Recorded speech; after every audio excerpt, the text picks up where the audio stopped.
Confirm if you are able to see my screen. Yes, sir. Yeah. Okay, then we'll get started. Listen. So last class we saw F is equal to R by 2, and then I told you some important conditions, right?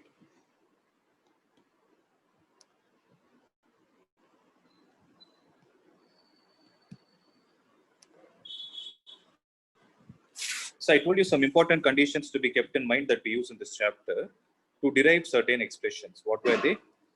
I used certain terms. Can someone tell me what? Aperture should be small. Aperture should be and Small, that is paraxial. right. And the rays should be paraxial for all the derivations to be true. Okay. So now we'll see. I think I've explained about the parts of spherical mirrors as well. Yeah, this part is over.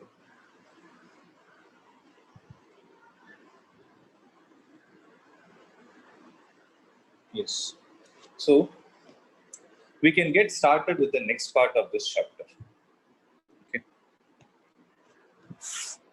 So before we start, I just want to recollect one topic that you would have learned in your 10th standard.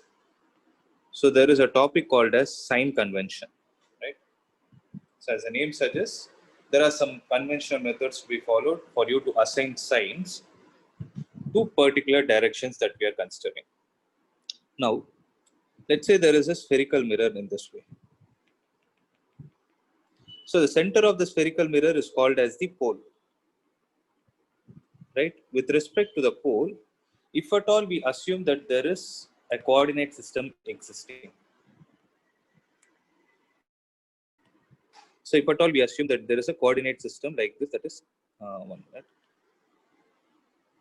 that is existing, where pole is considered as the center and mathematically as the origin, then what we can do is we can take the horizontal to be x direction and the vertical to be y direction, right? So we can consider in this way. So when you try to draw a ray diagram, right? See, what I'm going to say is, when you're trying to draw a ray diagram, where do you take the object generally? Do you keep it on the left-hand side or right-hand side? Left-hand side. Left-hand side. You're keeping it on the left-hand side, okay? Let's say you have an object, you keep it here, where you call this distance as the object distance. All right. Now my question is, if I draw the mirror in this way, can you people tell me what kind of a mirror is this? Concave. So, okay, I'll ask you the first one, second one, and third one. Tell me, what is the name of the first mirror? Concave. Concave. Mirror, concave, it is clear. Second mirror, Convex. Convex. third one is again Concave. concave, right? So one important question gets arised here, that is, see, this is also concave, this is also concave. But when I asked you the question, you told the object is kept on the left-hand side. If that is the case, in this scenario, am I going to keep the object here? No, No, sir. sir, on the right. Right. You keep it on the right.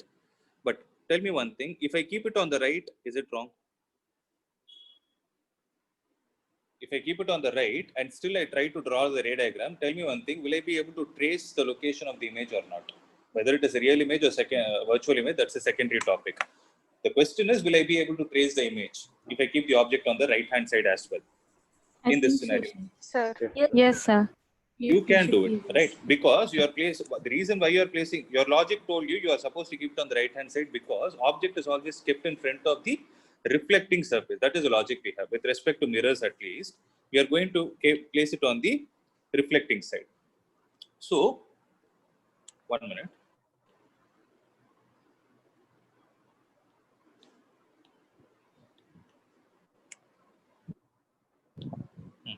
So you're going to keep it on the right hand side.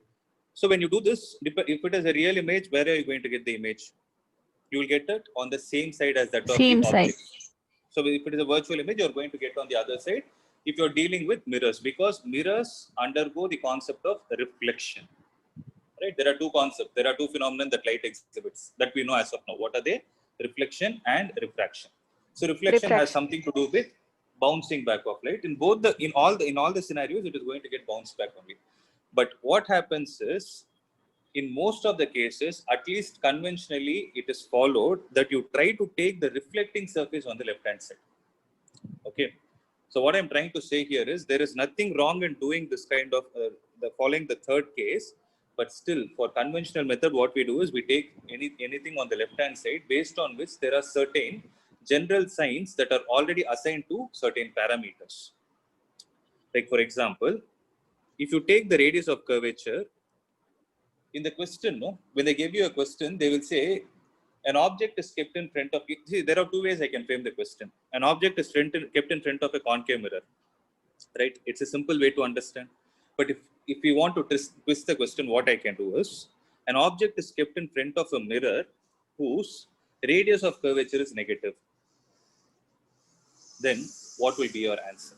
So what is the name of that mirror? I'm repeating it again. An object is kept in front of a mirror whose radius of curvature is negative. Convex. So what? Concave. It is still a concave, and that is why we need to understand the sign convention. So what I'm going to do here is, if you take this pole as the origin, any distance which is measured in the right hand side of the pole is considered as positive. Any distance considered on the negative side, on the left hand side of the pole, is considered as negative. Any distance which is calculated above the principal axis is positive and below the principal axis is negative. So observe the difference. In the first case, the radius of curvature is on the left hand side, whereas in the second case, the radius of curvature is on the right hand side. So if we need to generalize something saying that concave mirror always has a negative radius of curvature, then how should we draw the diagram? We need to ensure that the object is always kept on the left side, and left side is always the reflecting surface. That is why observe the first and the second diagram. In both the scenarios, what has happened is the reflecting surface is taken on the left hand side only. I hope you guys are able to understand. I'm not trying to say that the third scenario is wrong, but for us to follow the sign convention, we need to take the object only on the left hand side. That is what I'm trying to say. Okay. Based on that only, the sign convention is actually given. And one more important point in this chapter is sign convention has to be applied. Write it down. Sign convention has to be applied during derivation and solving the problems. So what I'm trying to say is, if you're trying to derive some expression, for example, mirror formula, which is 1 by V plus 1 by U is equal to 1 by F, we need to follow the sign convention while we are trying to derive this expression, as well as when you're solving the problem using this expression. In both the scenarios, we need to use it. Okay. So is this whole concept clear? Are you guys clear with what is the sign convention and when to apply? Yes, sir. Yeah, that's good. So make a note of it.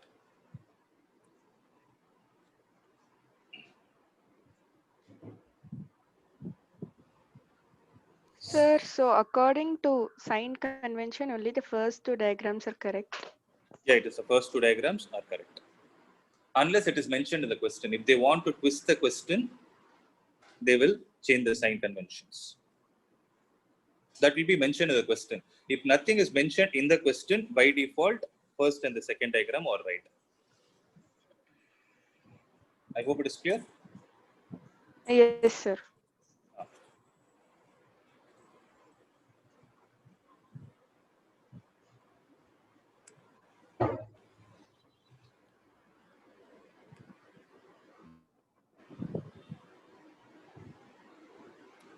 Okay.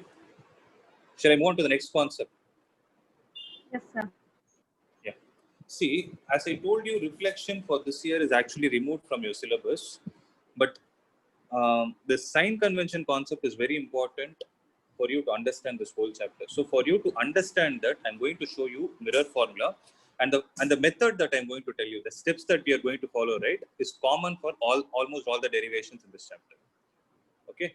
So for first time alone, I'll tell you how you are supposed to think. From next time onwards, you people have to tell me, like what triangle I should consider and all those things. Okay. So what is the name of the chapter we told? One is ray optics, and the other name for ray optics is, I told you there is another name for it. Geometric optics. It is called a geometric optics because we apply a lot of geometry in it. Okay. So I'm going to explain you the mirror formula. Maximum it will take 7 to 8 minutes. Just concentrate. We'll finish it. So you know how to draw the ray diagrams, right?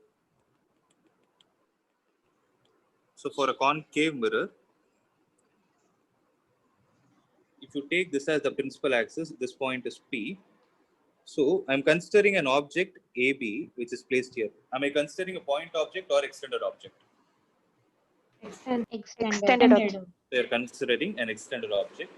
Let us say this extended object is placed beyond the center of curvature. For the time being, I'm taking it in this way. Okay. If it is placed beyond the center of curvature and this is the focus, then how to complete the ray diagram for it? So what are all the rules that we can follow to complete the ray diagrams for mirror? Any ray parallel to the principal axis after reflection Will pass through the focus. it passes through the principal focus. So this will happen. This is one such scenario. Similarly, any ray passing through the focus after reflection will pass through Parallel to the Parallel to the parallel principal. That's right. Any ray passing through the center of curvature will reflect back without any deviation. Right. Similarly, any ray which is hitting the pole will get reflected symmetric with respect to the principal axis. So I hope you are able to understand. Generally, for you to complete the ray diagram for mirror or lens, 2 rays are more than sufficient for you to take. So one such ray can be a ray which is parallel to the principal axis. The other can either be the one which is hitting the pole or the center of curvature. So what we have done here is we have taken 3 cases just to understand. So we have traced the location of the image. I hope this point is clear. A dash, B dash is going to be the image. So what is the nature of the image? By looking at the diagram, can you tell me? Inverted, erect. No, it cannot be inverted and erect at the same time. Inverted is one of the nature. It is real. What? Real images are always inverted. Real inverted. Diminished. And what can it's a diminished image. diminished. Right? It is not magnified, it is diminished. As you move close to the mirror, the image will get magnified. Okay. So I hope these points are clear. But what is our objective in this case? We need to derive the mirror formula, right? So what is the mirror formula that we have learned previously? 1 by V Plus 1 by it is U. 1 by V plus 1 by U is 1 by F is mirror formula. If it is a minus, it is lens formula. Okay, that we will see later. But the idea is going to be the same. Okay. Now, as I told you, the geometric optics, what we need to do is you need to find 2 sets of similar triangles. Okay, you need to find 2 sets of similar triangles. So, tell me what are all the triangles that are similar? You can use AA criteria. 2 angles to be same in both the triangles, then we can use that criteria and then solve it.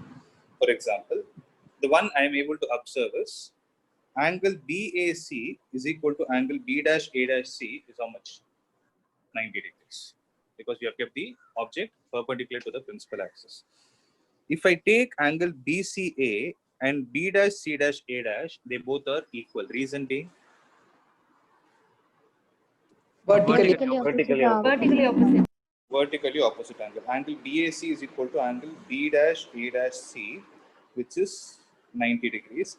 Similarly, angle BCA is equal to angle B dash C A dash, because it is vertically opposite angles. Okay, that's right. So can I say these 2 triangles are similar?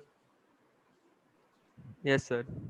So how do I take? When you take similarity, right, you need to take the corresponding points.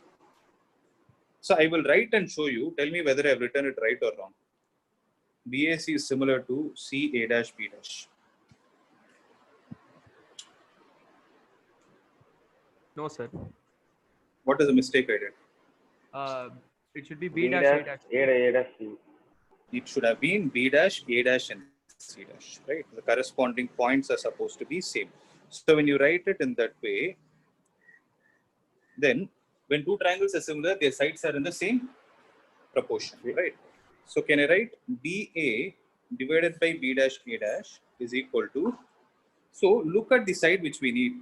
BC and B dash C have no relevance, right? They do not, they neither represent radius of curvature nor object distance nor image distance. If you look at the objective, we need to find the relation between V, U and F. All are aligned along which direction? Negative x. Everything. X-axis. So I'm not able to hear, sorry. Can you repeat? Negative direction. They're negative what direction? X or Y? X direction. X. So you're dealing with X direction, but BA and B dash A dash are dealing along Y direction, correct? Y dash. So you look at the direction, you look at the distances which are in the direction of X-axis, that is AC divided by A dash C. Can I write it like this? Right. Yes, sir. So BA divided by B dash A dash. Now see how I'm going to take this. If I take this height as H naught, where O stands for object. If I call this distance as HI, where I stands for image, tell me what should I write in the place of BA? So HO. BA, I will H write naught. H naught divided by HI. HI is equal to, what is AC? That is what we need to understand.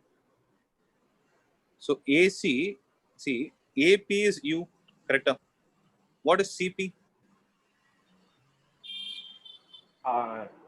Center of Radius of curve. curvature. It's a radius of curvature. A dash P is the image distance. PF is going to give us the Focal. focal length. Focal length. Sorry, focal length, right? Now H naught divided by HI is equal to AC divided by A dash C. What is AC? AC I can write it as U minus R. Accepted? Right. This distance is U minus R. Divided by, what is A dash C? R minus V. It is R minus V. Right? So tell me, I've written the expression. Is it right or wrong? Is there any mistake in it?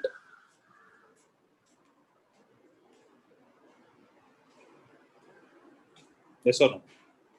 Is it right? Yes, sir. But it is wrong. It is right in terms of magnitude, but what was the important point I told you? Minus. Minus. You need to include the sign convention in the process of derivation also. So tell me what will be the corrected equation. R minus V. So that's what, you can put a minus here and you can put a minus here and HI also negative. there is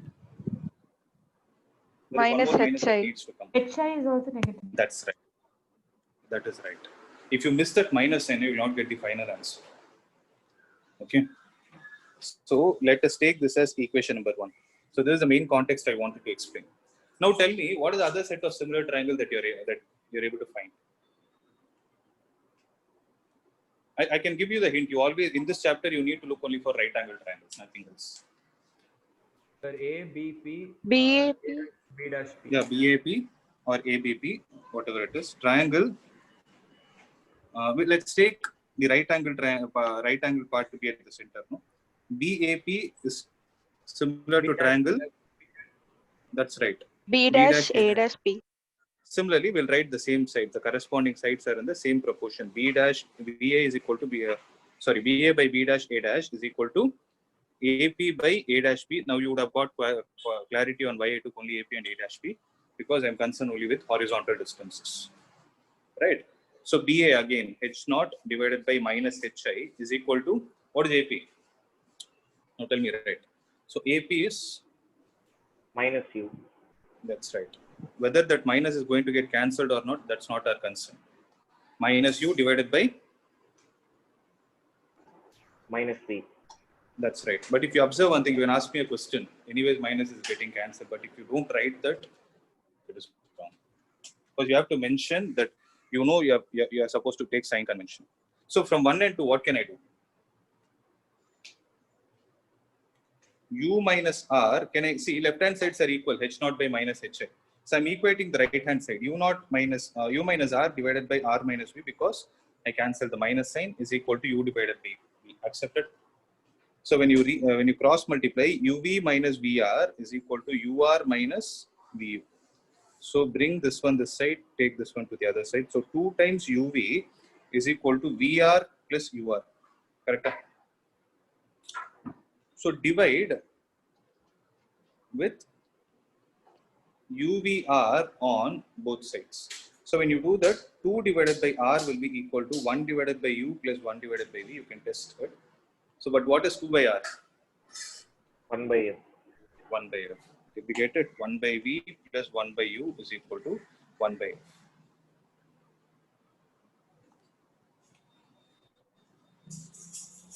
Now let's logically think of one fact. In this derivation, was there a necessity for us to use the sign convention? Because if I don't use the sign convention also, I would have got the same answer. Right? Am I right or wrong in this aspect? Tell me. I am able to Yes, see sir. the equation, first and second equation, whether you put a minus by minus, it's the same plus. Second equation also minus by minus, it's the same plus. So if I don't use sign convention also, I would have got the same answer. But why am I stressing that we need to use sign convention? Or What do you else the think? magnification will be wrong, sir. It has nothing to do with magnification. I'm saying, I'll give you this also. You will not get 1 by V plus 1 by U is equal to 1 by V. Can you think? I've almost told the answer. Sir, the image height we should take minus. That won't come, right? No, that is also not correct. If you don't take minus sign, in both in equation 1 and 2, if you don't take minus sign also, you would have got the same answer. Somebody told magnification, that is partially correct. When we come to magnification, I'll explain why it is so. But that's partially correct. But I'm trying to stress on some other point, because there's one doubt which always exists in mind. Why am I using sign convention in derivation also? And I'm saying while solving the problems also, we need to apply it. What would have happened? Sir, if the minus sign is multiplied inside the term. Okay, you're trying to explain mathematically. Minus sign is multiplied in. Okay, let me explain. See, I've taken a ray diagram right here. Is this the only ray diagram existing with respect to concave mirror, or there are many other scenarios possible? Many other scenarios. Many scenarios. There are actually 6 scenarios possible, 6 situations possible for a concave mirror, and 2 situations possible for convex, because convex always forms a virtual image. We know this fact, right? But what happens in the 6 is, I've taken one such scenario for the derivation purpose, where the sign convention is not needed only in this case. Whereas, so it is the case where the object is placed beyond the center of curvature. If you want to do this activity and see, you can take the object between the center of curvature and focus and see, focus and try to follow the same steps in the derivation. I can bet you will not get the same answer. You will definitely get some minus something. You might get 1 by V minus 1 by 1 by something of that sort. Then what would have happened is, what is the challenge that will face is, what is the name of this formula? It is called as a mirror formula, right? Mirror formula. But we didn't add any prefix to it. I didn't say it is a mirror formula for a concave mirror under this scenario. I didn't say it's a formula for concave mirror under the scenario where the object is placed beyond the center of curvature, right? So when I'm not talking about the scenario, is it going to be a generic formula or a case-specific formula? Is it a particular or a generic formula? Generic, sir. If it has to become a generic formula, then we need to apply sign convention in every case we are trying to do. You're able to understand? So in all the, you can derive this expression using all the 8 cases. In all the 8 cases, if you want to get the same result, 1 by V plus 1 by U is equal to 1 by F, you need to use a sign convention. Or else, you need to remember the formula without sign convention for each scenario, which would have got difficult for you and it will be confusing. Are you able to understand? That is the main reason why we are using sign convention in the case of derivation also. So the next question you can ask me is it applicable only for mirrors? No. It is applicable for all the optical instruments that we are dealing in this chapter. I was clear with this point, Yes, sir. Yes, sir. right? That's good. So just a minute. So this one you need not write it down. I'll share this file. I mainly wanted to discuss this concept.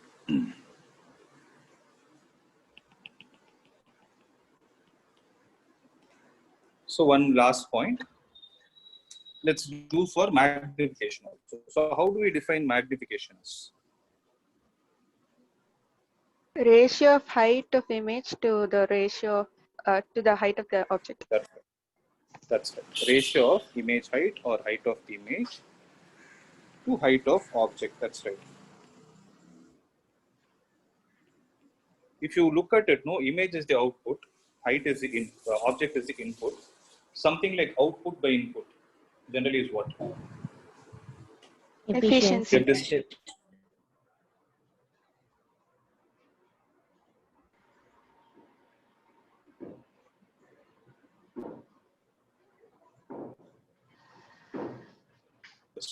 each particular mirror increase or decrease the size of an object. Okay, that's what this magnification tries to signify. So magnification is generally represented by the symbol M.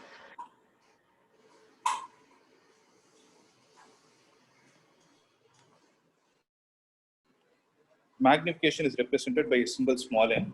Generally, this magnification is also called as linear magnification. I told you in the previous class, there are different magnifications present. Linear and the third one, okay, we'll see one by one. Aerial is not there in your syllabus, but I hope you're able to understand why it is linear magnification. Linear refers to one dimension. So height is also one dimension. Since you are comparing the parameters which are related to one dimensional concept, this kind of a magnification is called linear magnification. So it is height of the image to the height of the object.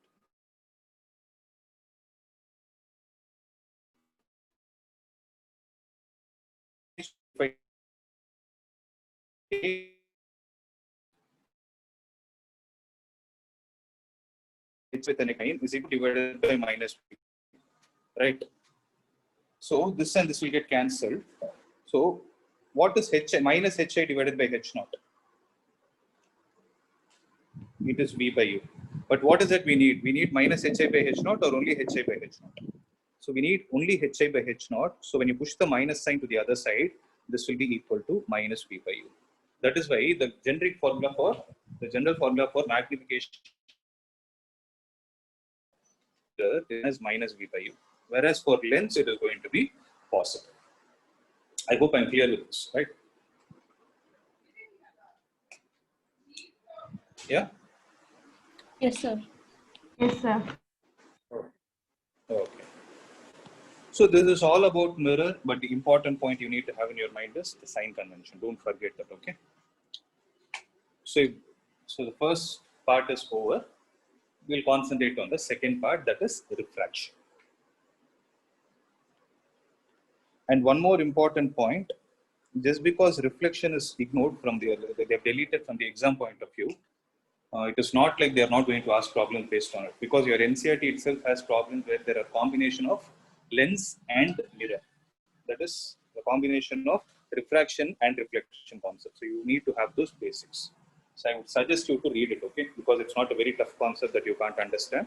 Just put in some more effort, you can finish it. So now I'm going to the next topic that is called as refraction of light. Okay. Now, what is the definition of it? So what do we mean?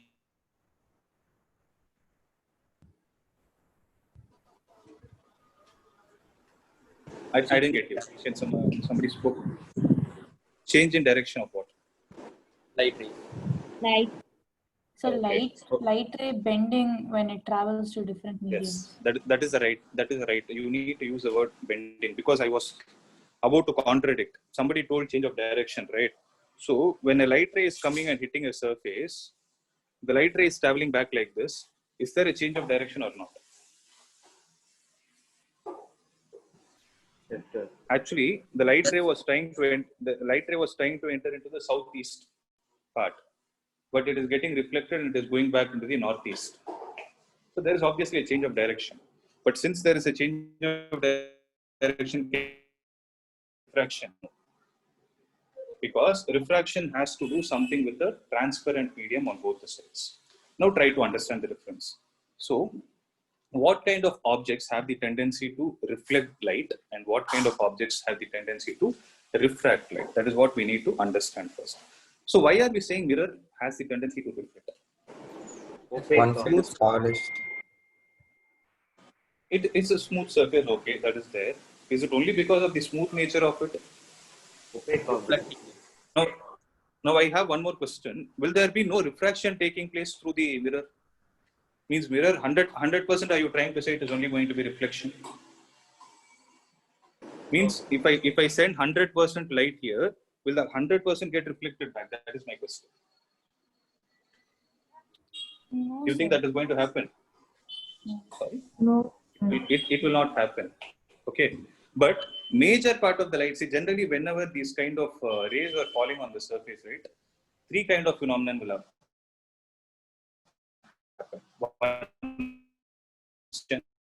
One transmission, and the third is absorption. Absorption is loss. Transmission means it is able to pierce through and pass on the other side of the object which is trying to stop it. Right? And if the ray is getting bent in the same side of the reflecting surface, then we call it as reflection. Right? So if it is bending back like this. So here we cannot say that 100% of the light is getting reflected back. There will be some light which will get refracted also, but we don't know. That depends on how efficient that particular mirror is. But for theoretical purpose, yes, we are trying to say that it is going to happen. We are mainly focusing on reflection. So if you observe this object, we are able to say it's a mirror because of what?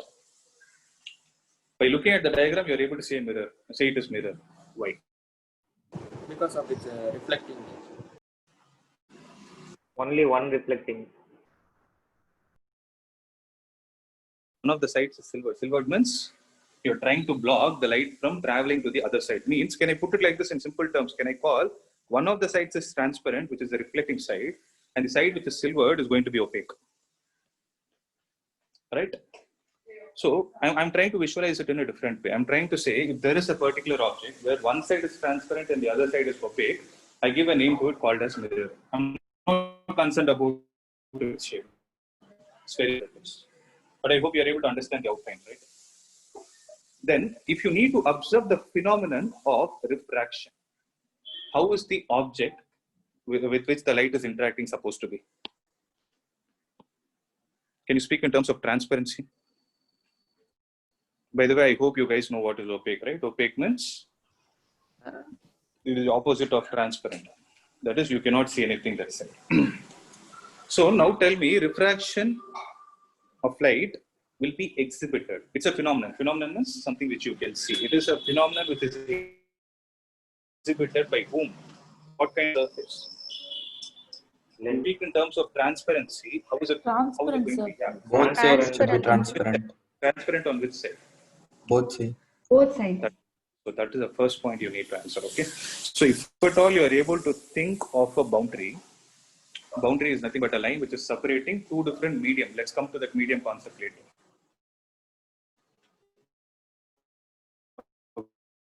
I have light. If the light is Sir, your able to voice is cross the breaking, boundary sir. and go on. Is it so? I'm sorry. Yeah. So if I'm able to think of a surface, if I'm able to put a boundary in such a way where my objective is to make the light incident on it and ensure that the light is going on the other side of the boundary. That is, it is transparent on both the sides. Then that particular the particular phenomenon is called as transmission of light. Similarly, in the transmission of light, if the bound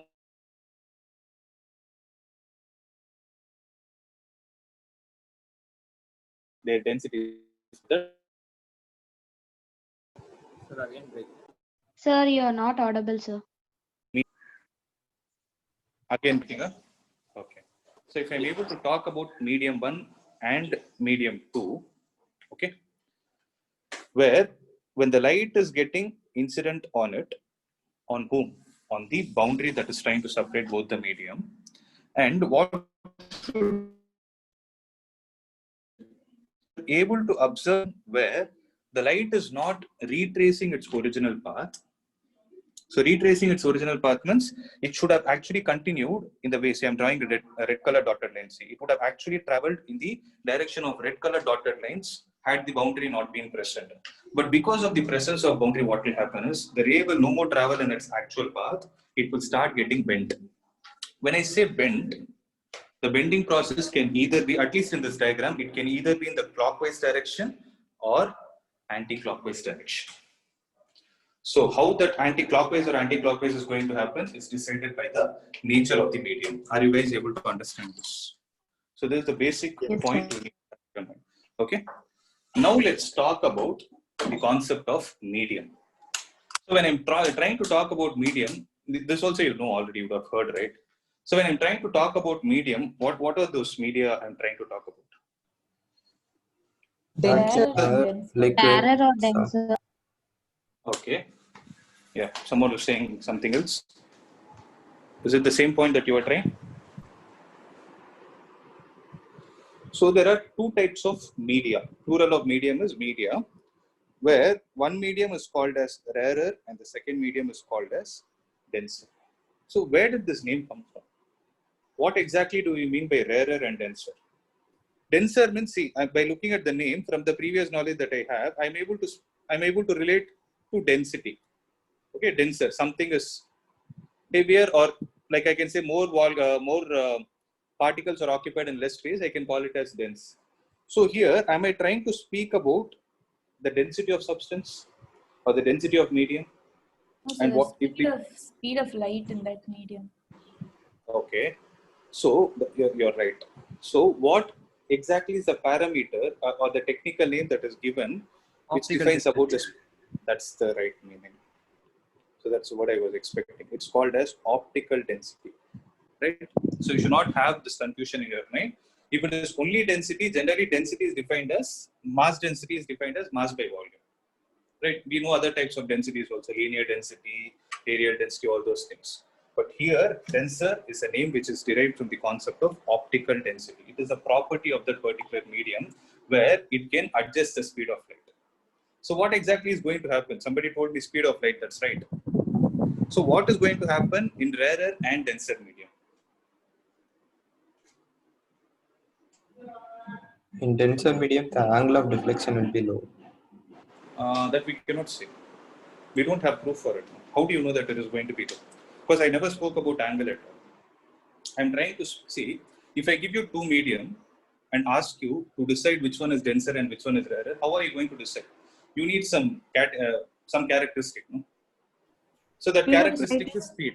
That characteristic is speed. That's right. Yeah, please. So speed will decrease. Speed In which of light medium? is greater In in which rarer medium? and lesser in denser. Later at rarer and less Greater in in- denser. That's absolutely right. So if you have two media, let's say the speed of the light in first medium is v1 and the speed of the light in second medium is v2. If v1 is greater than v2, then I can say that the first medium is rarer medium and the Rarer. second medium is Rarer, denser. denser. Okay. Now there comes an important question. So just because you're saying more speed of light, can the speed of the light be more than 3 into 10 power 8 meters per second? Will that happen? No, sir. No, sir. So what exactly are we trying to say by more and less? Comparatively. It is a comparative study. Very good. So on a comparative study between the speed in two media, whichever medium is having the speed of light to be greater, that medium is called as rarer. Obviously, the other one will become denser. Okay. So please write it down. Rarer medium is the medium in which the speed of light is more. Denser is the medium in which the speed of the light is comparatively low. Okay. I hope this point is clear. Shall I move on to the next point? Yes. Yes, sir. Yeah. So one important concept you people told us, speed of light. But let's recollect the basic again. Here, light means we are trying to speak about visible light. Visible light is a part of an electromagnetic spectrum. Electromagnetic spectrum is drawn only for an electromagnetic wave. So we know that wave has what? It has speed associated with it. And what is the other parameter that it will have? Wavelength. The name, that's right. So wave name itself suggests wavelength. Okay, it has wavelength. And what is the other parameter you can speak about? Amplitude. Sorry? Frequency. You can speak Amplitude. about frequency. Amplitude is fine, but here we don't talk about amplitude. Is actually related to intensity of light. Okay, when we are trying to speak about speed, what are all the parameters speed is dependent on? It's dependent on the wavelength and time. Time. But time period is inversely proportional to frequency. So you can use the word frequency also. So observe, I'm going to discuss some important points, concentrate, okay? Now tell me what is going to be the relation between the speed of the light, frequency and wavelength. Let's say you forgot this. V by Okay. lambda. We'll Which is V by lambda. Free. Okay. velocity So let me, lambda. okay, that's right. See, but this is, I've seen many of them getting confused. I'm just going to explain how you can derive it if you forget in the exam hall, okay? So if I take one wave, what is the total length of that one wave? I've placed two dots here. I'm placing two black dots. What is the distance? So name suggests no wavelength. Length of one wave is called as wavelength. So this distance will be lambda. Accepted? Lambda. So how much time is it going to take for the particle to go from point A to B? How many oscillations did it complete? 1 hour. It is one oscillation. The time taken for one oscillation is one time period. Okay. So we know that speed is equal to distance by time. Accepted? So Yes. here we are trying to speak about speed. Speed is distance is wavelength. Time is the time period. That is going to be lambda divided by t is 1 by t is f. So I can write it as lambda into f. Accepted? So what exactly is going to happen is, if I take Vr as the velocity of the rarer medium and Vd as the velocity of the denser medium, then how can I write this as lambda of rarer medium into frequency of rarer medium, lambda of denser medium into frequency of denser medium. Are you guys able to understand this point? Yes. Right? Because we are going to relate it to the next concept, that is refractive index. Now, see, there is one mistake in the equation that I've written. I'll tell you what it is. It is F and F.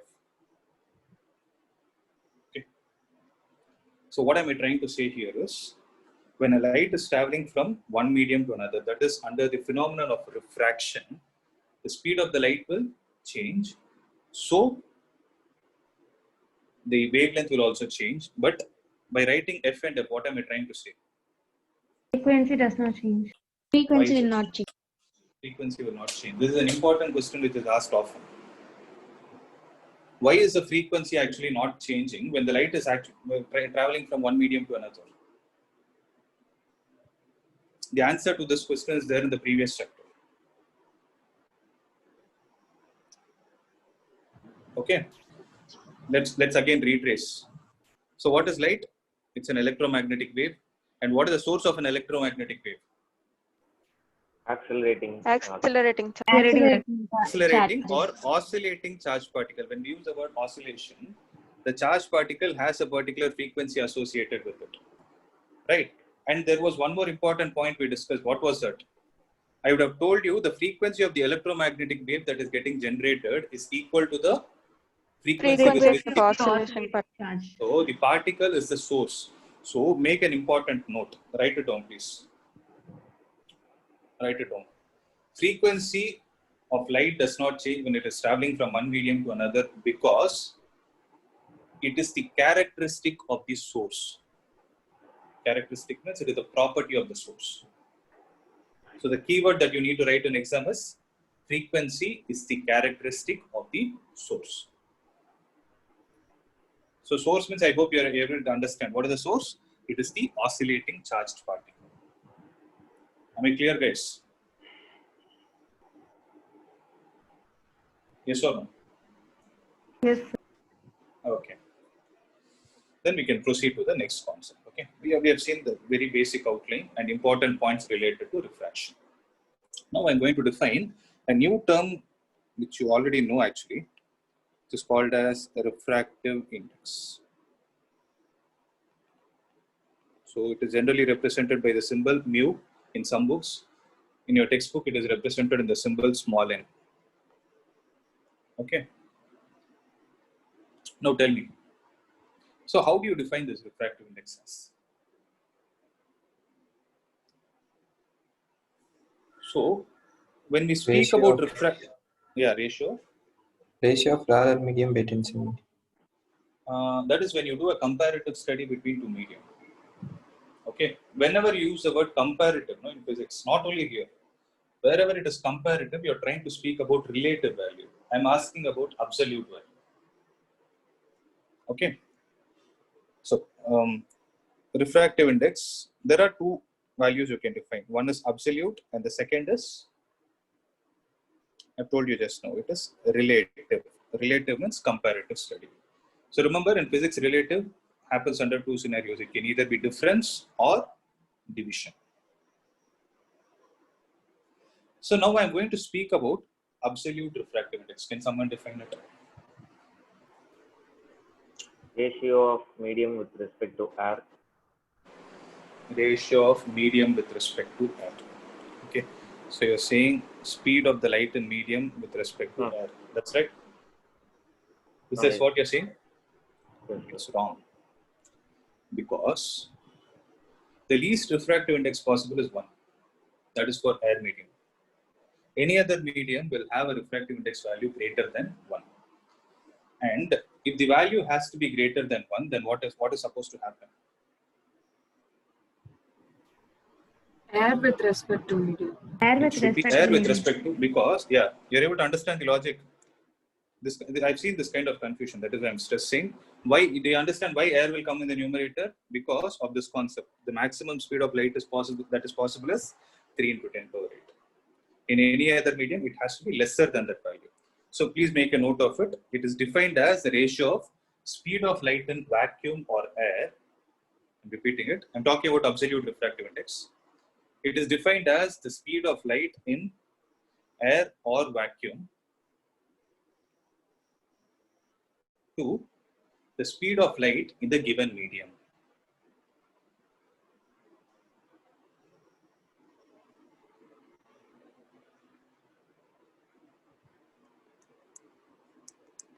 I hope it is clear. Yes. That's good. So from this, can I say mu is inversely proportional to the speed of the light in the medium? So you wrote mu is equal to C by Vm. C is always a constant, 3 into 10 power 8. So mu is inversely proportional to Vm. So from this, what we can decide is, now see, I gave you a scenario where I asked you, if I give you speed of lights V1 and V2, you can decide which one is rarer and which one is denser. Instead of giving you the speed, if I give you the refractive indexes, the absolute refractive indices of both the media, will you be able to decide which one is rarer and which one is denser? Yes, sir. So which one will be rarer? The one with dash refractive index, lesser or greater? Lesser. Lesser. It should be lesser because it's inversely proportional to speed. We know that velocity of rarer medium is greater than the velocity of denser medium. Then the refractive index of rarer medium will be less than the refractive index of denser medium because the inequality gets reversed. Right? So please make a note of this. See, if you understand these points only, I can tell you why the light will bend towards or away from the normal. Or else you will have a confusion again. Shall I proceed to the next part? Yes, sir. Then what do you mean by relative refractive index?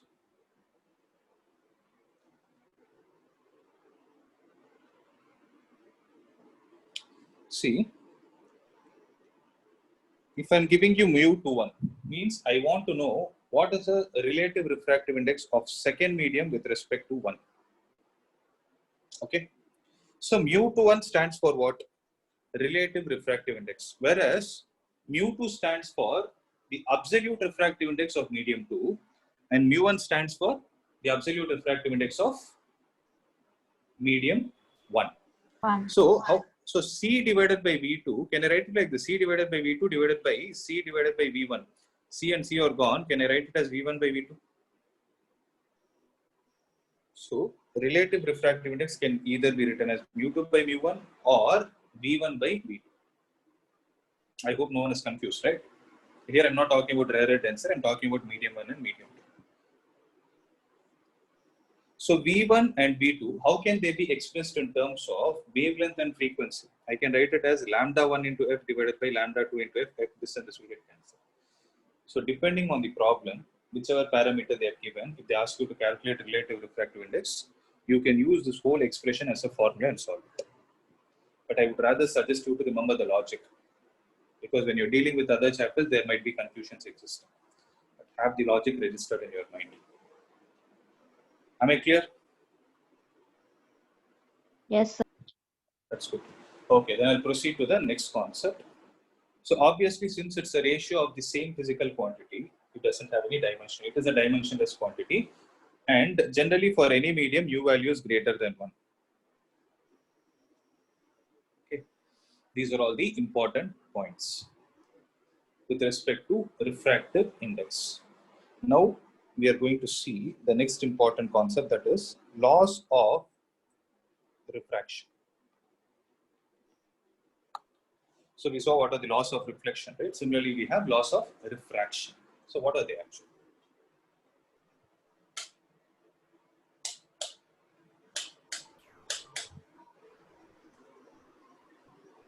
Can someone tell me? The incident ray. The incident ray, the normal line, the same plane. And emergent ray lie Yes, on the that's same right. Incident ray, refracted ray, and emergent ray. normal at the point of incidence all lie in. Same plane. That's right. What is the second point then?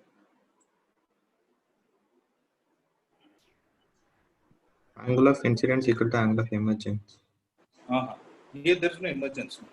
Sine of Emergence. angle of incidence to sine of angle of refraction is constant. It is the constant. What is the name of the constant? Snell's law, refractive index. Refractive index. It's called refractive index. Another question, is it absolute refractive index or relative refractive index? Relative refractive index. It can either be relative or absolute depending on what are the two types of media. If one of the medium is there, then it is going to be absolute. If it is not, it is going to be relative.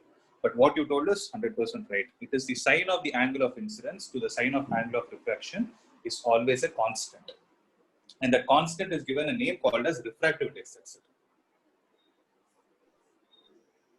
Okay, please make a note of it. So somebody used the word emergence. Remember, emergence is applicable only when the ray is undergoing two refractions. Okay. Okay. Yeah. Yes, sir.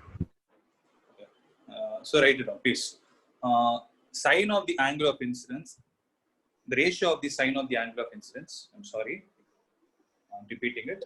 The ratio of sine of angle of incidence to the sine of angle of refraction is always a constant, and the constant is called refractive index. Okay. Now I will show you something diagrammatically upside. Okay. This is again a very, very important concept. Please have it in your mind.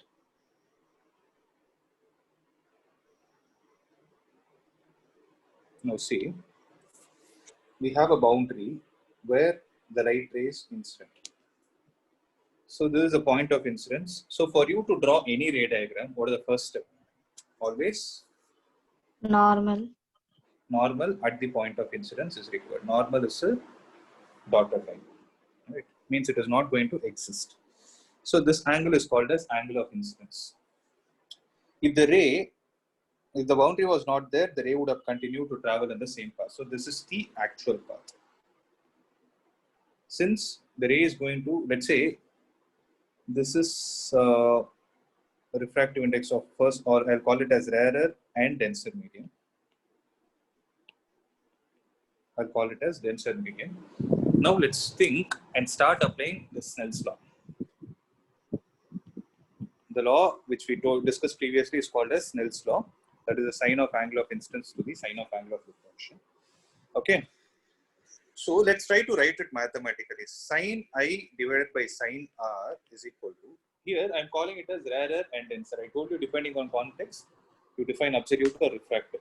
So I'll give you two options. Should I write it as mu d by mu R or mu R by mu d?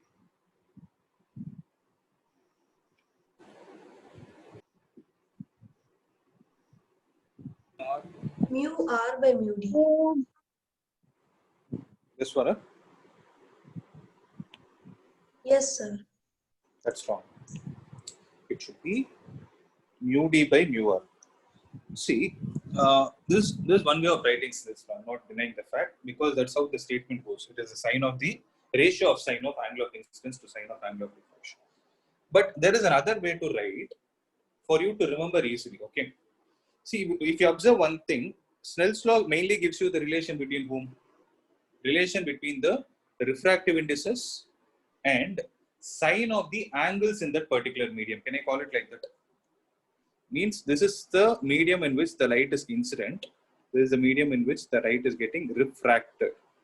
Except, now see, what we can do is, observe this carefully, write the refractive index of a particular medium, that is mu R, into sine, write it, okay? Sine of the angle of incidence, angle in that particular medium. Since the first medium is incident medium, you will write angle of incidence is equal to refractive index of the second medium into sine of angle in that medium. The second medium is where the light is getting refracted. So it will be sine R.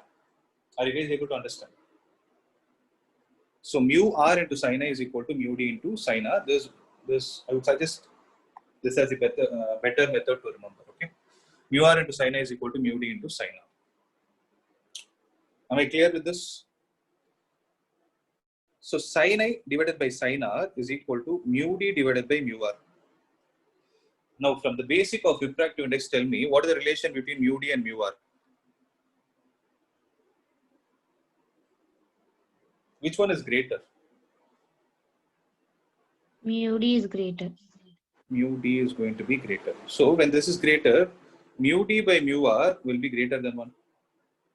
Right? This ratio is going to be greater than 1. Accepted? So when this is greater than 1, then sin I is greater than sin R. Accepted? When sin I is greater than sin R, the question is, sin is an increasing function or decreasing function? In the first quadrant, sin is increasing or decreasing? Increase. Between 0 to 90 degrees. It is an increasing function. So when we say sin I is greater than sin R, it implies I is greater than R. So what do you mean by I is greater than R? The angle of incidence is greater than the angle of refraction. So if that is happening, let's see how the diagram is supposed to be. If I take this angle, what is this angle? Can you guys tell me? R. I. R. It is still I. It's still I. Why is it R? What have I drawn? I've drawn the actual path. It's vertically opposite angle. It is the same. But what is my mathematical expression telling? When the light is traveling from rarer to denser medium, the angle of incidence is supposed to be greater than the angle of refraction. If that should happen, should the light bend clockwise or anti-clockwise? Should bend Clockwise. It should bend clockwise, because when I draw it clockwise, if I take this angle R, mathematically you are able to see I is less than R, sorry, greater than R. And now you got your answer. That is the reason why when the light is traveling from which medium to which medium, rarer to denser, what is happening to it? It bends Clockwise. clockwise is nothing but towards the normal. See, clockwise I told it because I'm not able to show the action. Okay. So when the light is getting bent clockwise, it means it is bending towards the normal. You would have studied this, right? In your lower grades, you would have studied when it travels from rarer to denser, it bends towards the normal. But the reason is this mathematical part. So please make a note of it.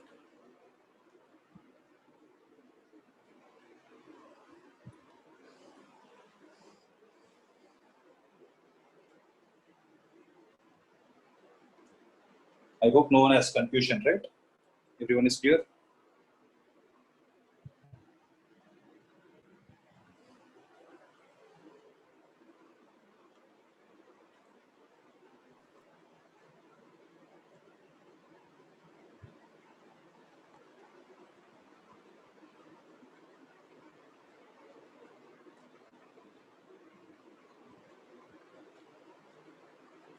Shall I move on to the next one? One Yes, answer. sir. Yeah.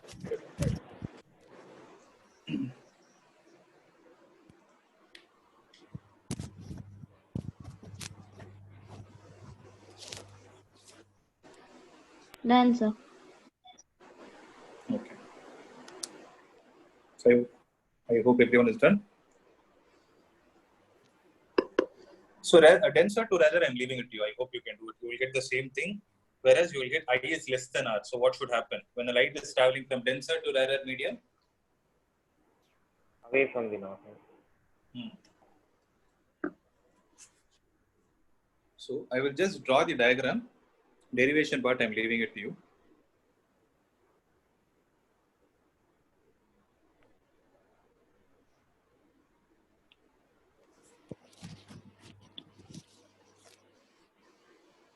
So this is I, okay. Actual path. Sorry, actual path. So the light will bend anti-clockwise. So when we say away from the normal, it should bend away from the normal as well as the actual path. Means the angle of refraction will be greater than the angle of incidence. I hope this is clear.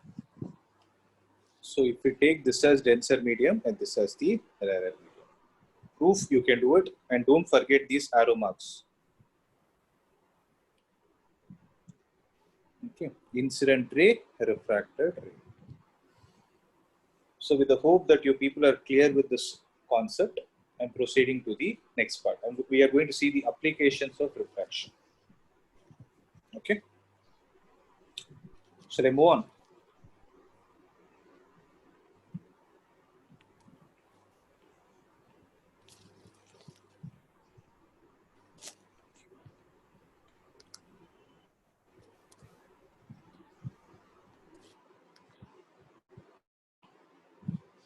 So here we are going to see refraction of light through a glass prism. Refraction through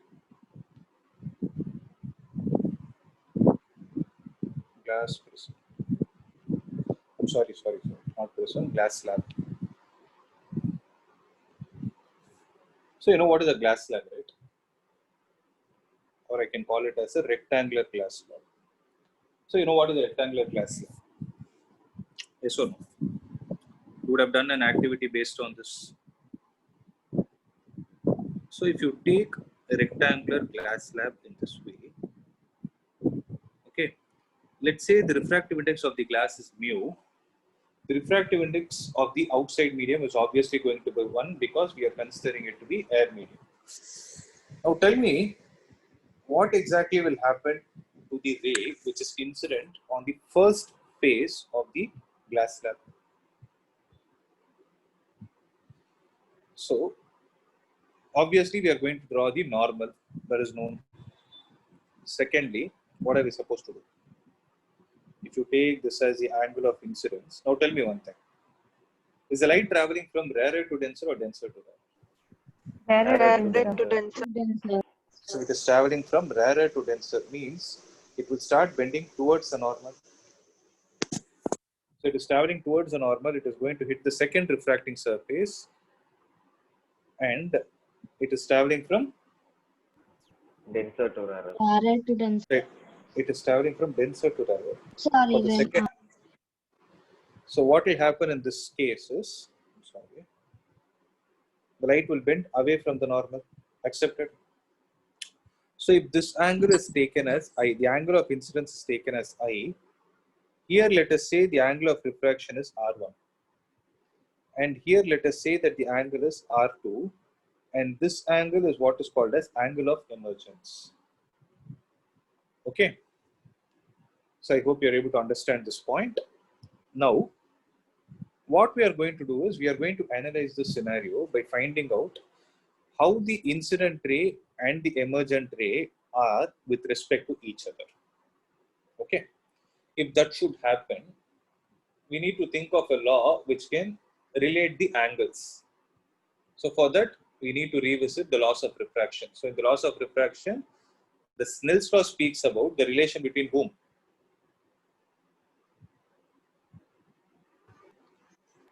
Sine of the It speaks about the angles and the refractive indices, right? When that is the case, see, refractive index of outside medium is 1, and here also it is 1. So I told you, no, write the refractive index of the medium into sine of the angle in that medium, that is sine I, will be equal to what? Mu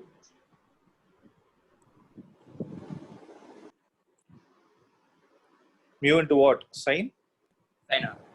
R1. R. R1. Correct? Now tell me one thing. If I drop a perpendicular, see, I'll take this point A, B, and P. If I take the right angle triangle ABP,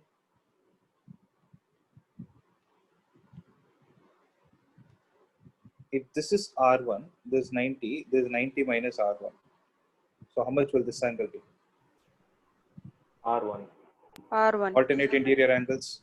So instead of writing R2, I'm going to write it as R1. Are you able to understand this?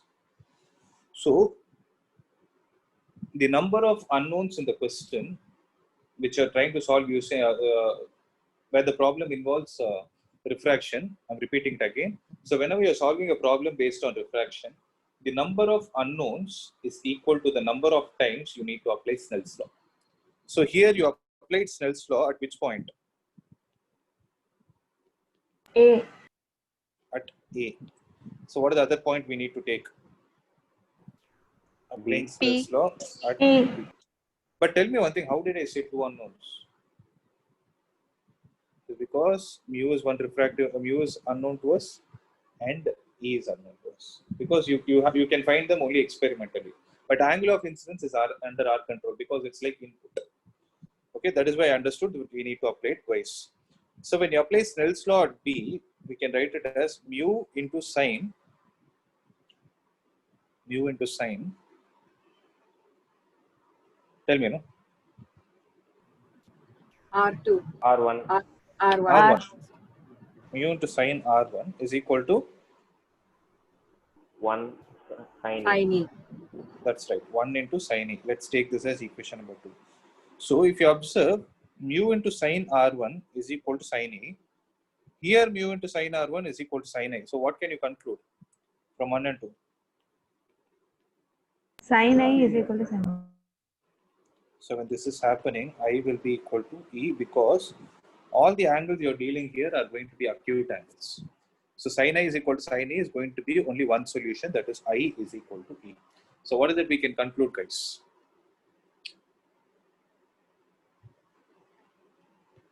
Angle of incidence is equal to angle of emergence. Right? That is one point. By these two conditions getting satisfied, we can also conclude that incident ray, what is it? Can you fill the statement? Complete it. Incident ray is parallel to And emergent the ray. emergence ray. Very good. It is parallel to emergent ray. Okay, it is going to be parallel to the emergent ray, and these are the two important points you need to make a note of. So write it down. Sir, in the second point, we are considering Snell's law at point P now, sir. Yeah, I'm sorry, it is at point P. That's it.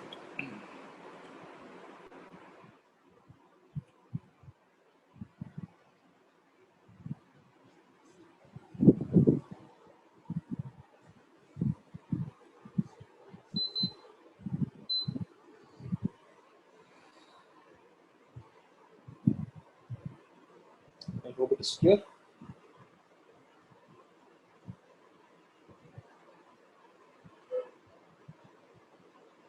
So this is the first application with respect to refraction of light.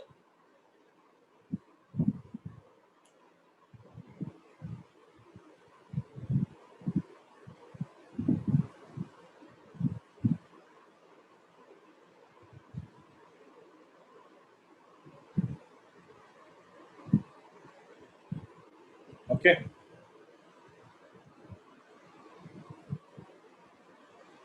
So when you complete the ray diagram,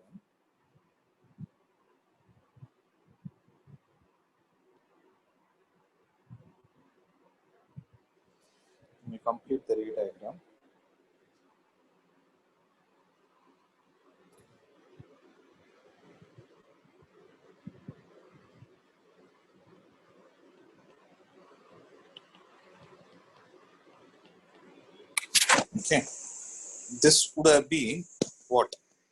The extended dotted line would have been the actual path, but this line is the emergent path. But what is the relation between them? The actual path is parallel to the emergent path. Means what has happened to the incident ray? It has got shifted by a certain distance. If I take this as delta d, this delta d is called as the shift in whom? Shift in position of the incident ray, and the shift is also called as lateral shift.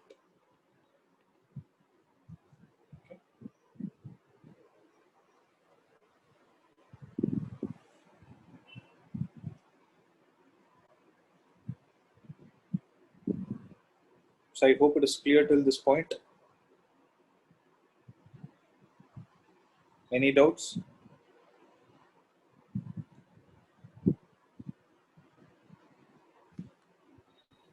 No, sir. Okay.